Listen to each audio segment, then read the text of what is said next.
Okay, hi everyone, welcome back to this live stream for Windows Server 2003. So I just want to share my screen.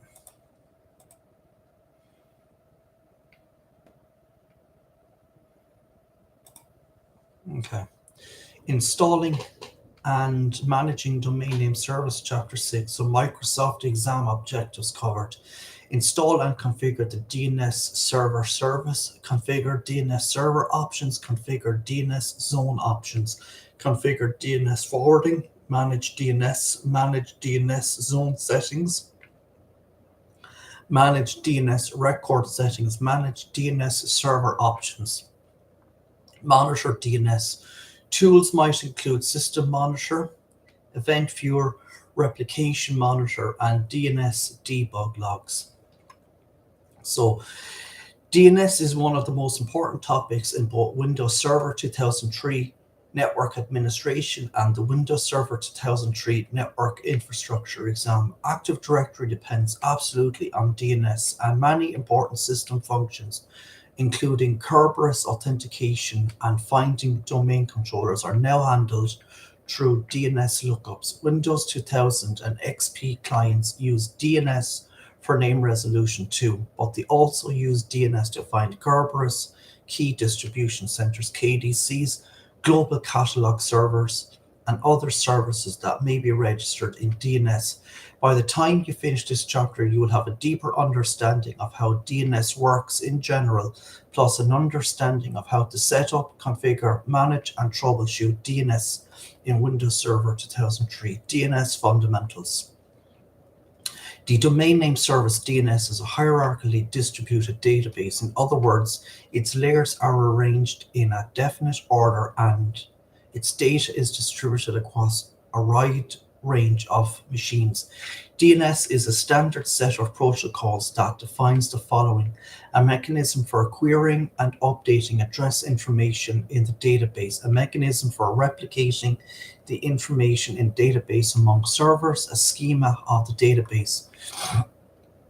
DNS began in the early days of the Internet when the Internet was a small network created by the Department of Defense for research purposes. Before DNS, computer names and host names were manually entered into a file located on a centrally administered server. Each site that needed to resolve host names had to download this file. As the number of computers on the Internet grew, so did the size of the host file and the amount of traffic generated by downloading it. The need for a new system would offer features such as scalability, decentralized administration, and support for various data types became more and more obvious. The domain name service DNS, introduced in 1984, became this new system. With DNS, the host names reside in a database that can be distributed among multiple servers, decreasing the load on any one server and providing the ability to administer this naming system on a per partition basis. DNS supports hierarchical names and allows registration of various data types in addition to the host name to IP address mapping used in host files. By virtue of the DNS database being distributed, its size is unlimited and performance does not degrade much when adding more servers. In the following sections, you will learn more about what DNS is and how it works, and see how Windows Server 2003 handles DNS. What DNS does: DNS translates between computer host names and IP addresses. DNS works at the application layer of the OSI reference model and uses TCP and UDP at the transport layer. The DNS model is pretty plain. Clients make requests: what's the IP address for chalice.net, and get back answers 209.155.222.222. If a particular server can't answer a query, it can forward it to another, presumably better informed server. To really understand how DNS works, it's important to learn about some fundamental parts of the system. We will do that in the following sections: an introduction to domain naming, The domain name system is composed of a distributed database of names that establishes a logical tree structure called the domain namespace. Each node or domain in that space has a unique name. Therefore, Chalice.com, Chalice.net are two different domains, and they can contain subdomains such as sales.chalice.com and marketing.chalice.net. A domain name identifies the domain's position in the logical DNS hierarchy in relation to its parent domain by separating each branch of the tree with a period. Figure 6.1 shows a few of the top-level domains where Microsoft domain fits and a host called Tiger within the Microsoft.com domain. If someone wants to contact that host, they would use a fully qualified domain name, FQN tiger.microsoft.com. So you can see here, figure 6.1, the DNS hierarchy. Each domain is associated with a DNS name server. In other words, for every domain registered in the DNS, there's some server that can give an authoritative answer to queries about that domain. For example, Chalice.net domain is handled by a name server at an internet provider. That means that any resolver or name resolver can go straight to the source if it can't resolve a query by looking in its own cache. Domain names and host names must contain characters of lowercase az, capital AZ, 0 to 9, and hyphen. Other common useful characters like the @ ampersand, / period, and underscore are not allowed. This is in conflict with NetBIOS's naming restrictions. However, you'll find that Windows Server 2003 is smart enough to take a .NetBIOS name like server_1 and turn it into a legal DNS name like server1.chalice.net. DNS and the internet. You're undoubtedly familiar with how DNS works on the internet. If you've ever sent or received internet email or browsed web pages on the net, you've got first-hand experience using DNS. Internet depends on a set of top-level domains that serve as the root of the DNS hierarchy. These top-level domains and their authoritative name servers are managed by the Internet Network Information Center, www.internic.com. The top-level domains are organized in two ways, by organization and by country. Table 6.1 shows some of the most common top-level domains, as you can see here and here.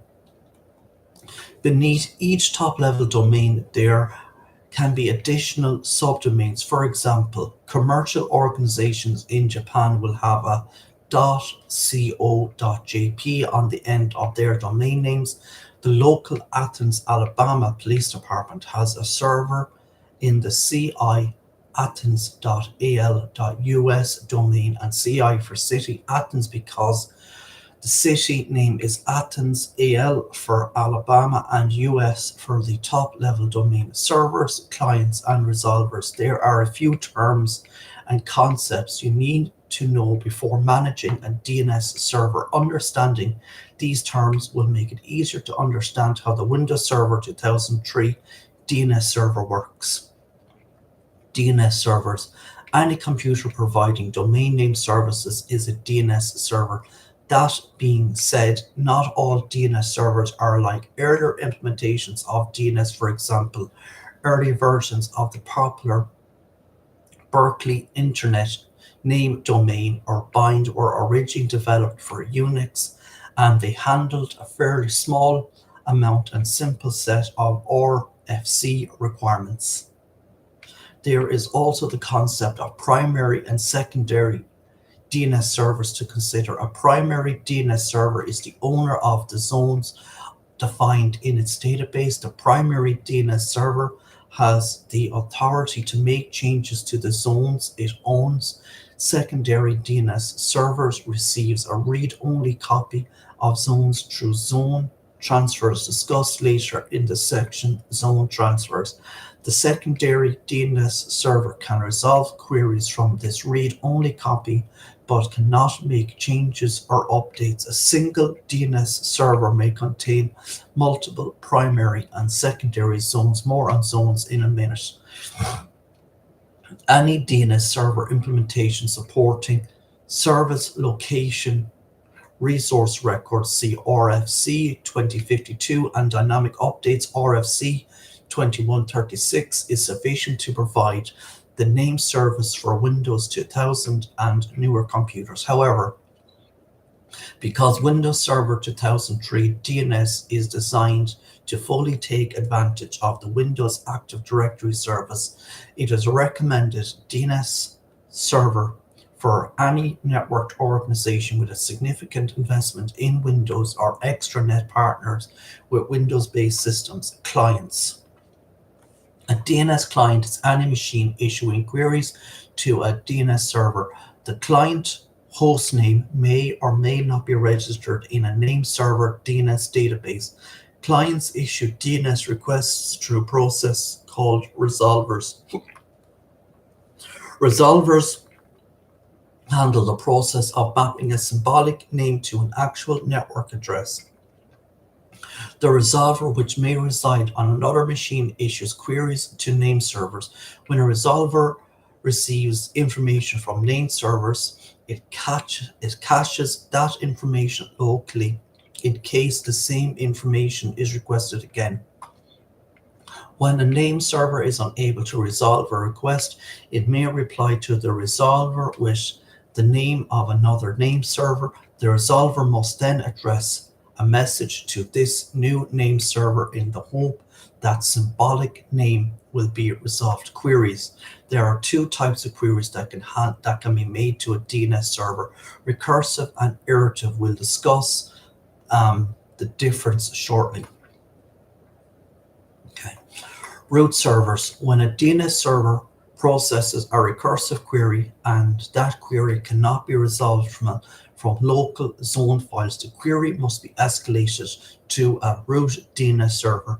The root server is responsible for returning an authoritative answer for a particular domain or a referral to a server that can provide an authoritative answer. Because each DNS server is supposed to have a full set of root hints, which points to root servers for various top-level domains, your DNS server can refer queries recursively to other servers with the assistance of the root servers. You can also configure a DNS server to contain its own root zone. You might want to do so if you don't want your servers to be able to answer queries for names outside your network. DNS zones. DNS servers work together to resolve hierarchical names. If they already have information about a name, they simply fulfill the query for the client. Otherwise, they query other DNS servers for the appropriate information. The system works well because it distributes the authority of separate parts of the DNS structure to specific servers. A DNS zone is a portion of the DNS namespace over which a specific DNS server has authority. In order to ensure that naming remains accurate in a distributed network environment, one DNS server must be designated as the master database for a specific set of addresses. It is on this server that updates to a host to name IP address mappings can be updated.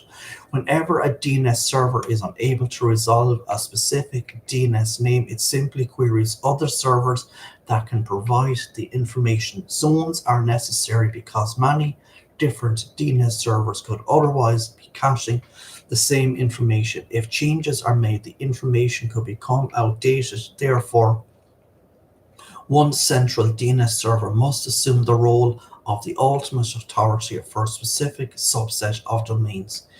DNS and Windows Server 2003. Windows Server 2003 relies on TCP and Active Directory requires DNS. Even if you're not connected to the internet, naturally Windows Server 2003 includes a DNS server component and adds some features that are even interoperable with other DNS implementations. In the following sections, you will see how DNS integrates with Windows Server 2003. Dynamic DNS in earlier versions of Windows, when you used Dynamic Host Configuration Protocol (DHCP) to assign IP addresses to clients, you had no way to keep the corresponding DNS records up to date.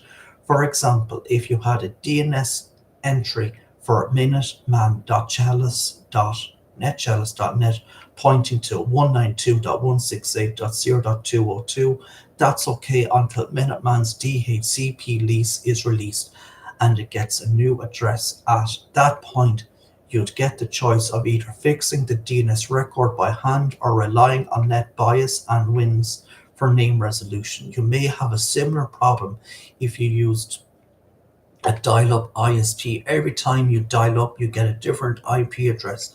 The dynamic DNS standard described in RFC 2136 was designed to solve this very problem. DNS allows DNS clients to update information in the DNS database files. For example, a Windows Server 2003 DHCP server can automatically tell a DNS server which IP addresses it has assigned and to what machines. Windows 2000 and XP Professional DHCP clients can do this too, but for security reasons, it's better to let the DHCP server do it. The result, IP addresses and DNS records stay in sync so that you can use DNS and DHCP together seamlessly. Because DNS is a proposed internet standard, you can even use Windows Server 2003's DNS aware parts with the Unix-based DNS servers.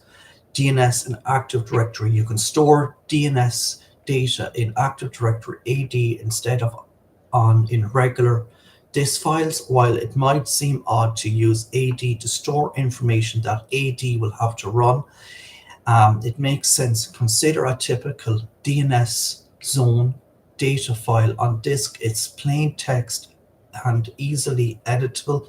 It's not replicated. It's probably not secured, and there's no way to delegate control over it. All of these limitations go away when you build what Microsoft calls an Active Directory integrated ADI zone.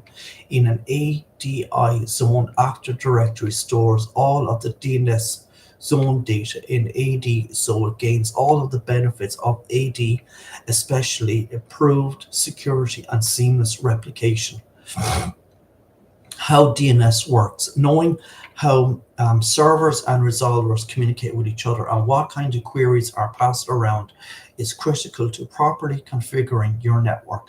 That knowledge begins with understanding what's actually in the DNS database itself, as well as what's in the zone database file. Once you understand these concepts, you will have a better idea of how DNS resolves names, and you will understand why zone transfers are important. In this section, you will also see how to migrate the DNS database files from older systems to Windows Server 2003 records in the DNS database. No matter where your zone information is stored, you can rest assured that it contains a variety of DNS information. Although the DNS snap-in makes it unlikely that you'll ever need to edit these files by hand, it's good to know exactly what data is contained in there. The first thing to understand is the fact that each zone file consists of a number of resource records, RRS. Each RR contains information about some resource on the network, such as its IP address, There are several types of resource records you need to know about to effectively manage your DNS servers. They are discussed in the sections that follow. So I'm going to leave it here today for this live stream. And thanks for listening and have a nice evening.